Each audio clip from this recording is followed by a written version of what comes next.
तो दोस्तों welcome to my new blog. बहुत दिन के बाद हो रहा है घर का खाने से शुरुआत गाइस, ठीक है ना। और आज से घर का खाना ही खाऊंगा क्योंकि जिम में जाऊंगा गाइस। जिम भी ज्वाइन किया है फिर से, जिम को फिर से ज्वाइन किया है, तो इससे डाइट खाना खाऊंगा गाइस। देखिए दाल चावल, यहाँ पे प्रोटीन के सोयाबीन है, यहाँ पे चना है, वह मज़ा आएगा।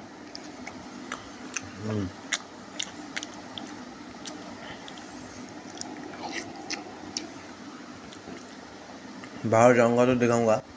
आज थोड़ा जिम का वीडियो बनाऊंगा, ठीक है ना गाइस। तो देखिए टीम मीटिंग चल रहा है यहाँ पे। कप्तान साहब यहाँ पे पूरा मैच जीतने के लिए टीम मीटिंग कर रहे हैं। वो क्या बोला, पूरा जीतेंगे क्या इस बार? हाँ मुंगरदा देखिए कानून खुचा रहा है मुँह देखिए